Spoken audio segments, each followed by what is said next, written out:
Now we have Venado. Venado's been here since 7 o'clock, waiting to kick his second piece up in here, so we're going to give it up for Venado.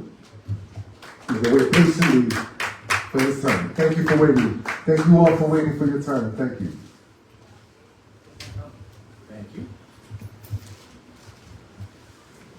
Cool. So earlier this evening, I finished reciting my long narrative poem called Perseus and Medusa, which retells in my poetic style the story of that ancient Greek myth.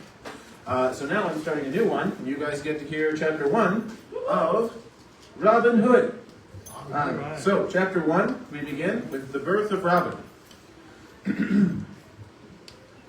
Attend me while I sing of a defender of the good, the jovial adventures of the daring Robin Hood. I sing of his unfeigned esteem for good King Richard's name, and praise the man by whom the false Prince John was brought to shame.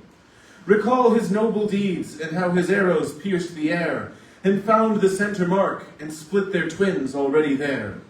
Attend my tales of how he grew his crew of merry men, and foiled the sheriff's prying schemes to spy his woodland den. At quarterstaff and sword and archery he had no peer. His limbs were lithe and supple, and his heart would brook no fear. Disguised he went to Nottingham at contests to compete, and left the sheriff's craven pikemen quaking at his feet. He bound his friends with loyalty, he worshipped God above, he poured upon Maid Marian his tender-hearted love. So bend thy mind to England, to the glen and grassy knoll, where once occurred the escapades of that rambunctious soul.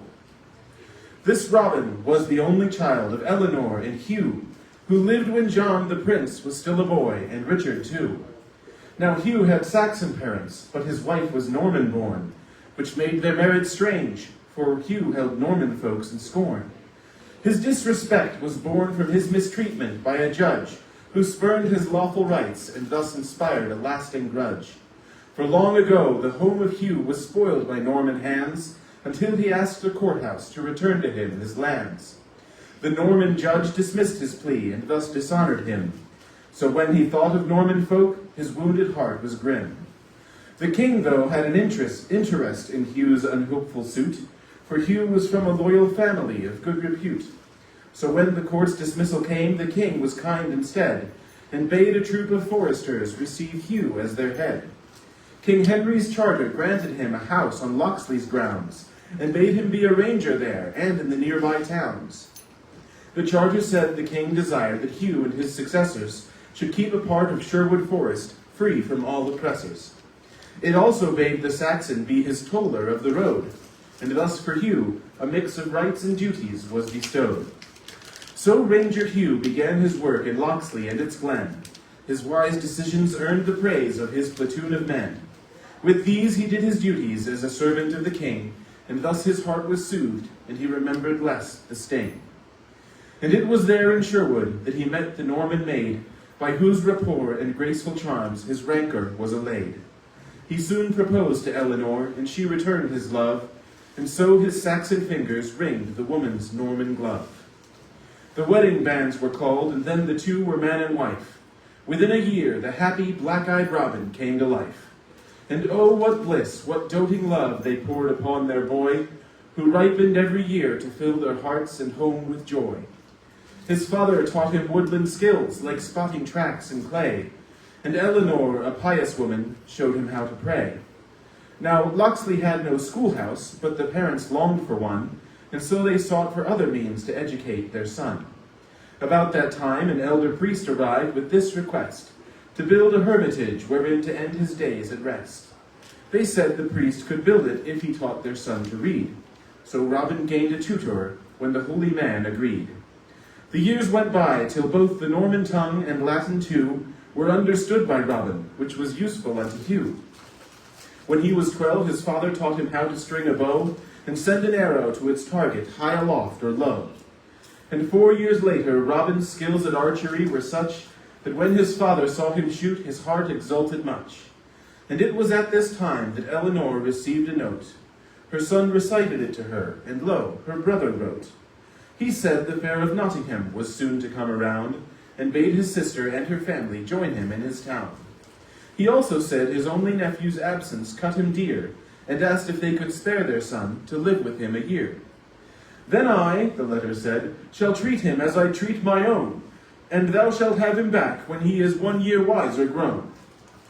The letter's proposition pleased the woman and the lad, and so they laid it out for Hugh to learn what thoughts he had.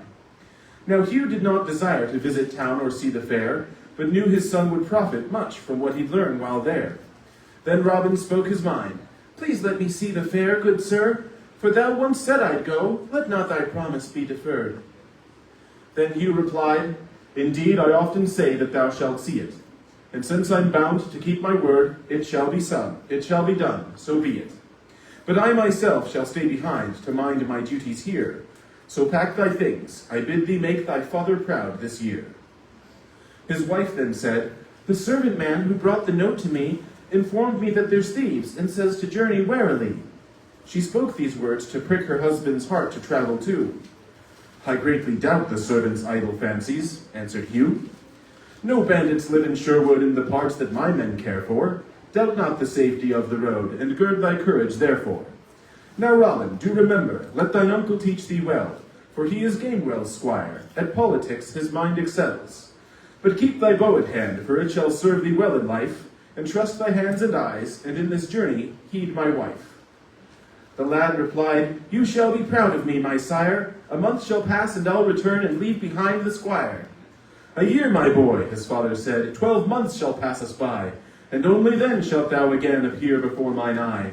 For so I gave my word. Now then, I bid thee have no fear. I know that men shall talk of thee, of which God let me hear. Be righteous to thine uncle, son, and keep me in thy heart. Thou always art, said Robin. Good, Hugh answered. Now depart. The lad slept well, and soon the morning sky broke blue and clear. Awaking early, Robin dressed himself and packed his gear. The servant loaded up the mule as he was given word, and Hugh awoke to Robin carolling like any bird.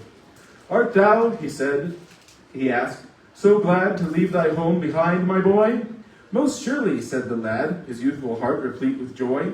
And then he checked himself. But I am sad to fly from thee.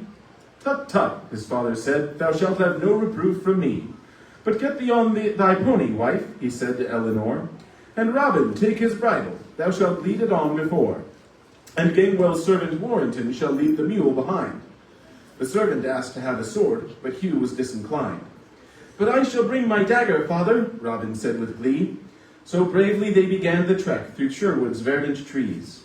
The road was winding in and out of groves, and as they went, the sun rose higher up until the morning hours were spent.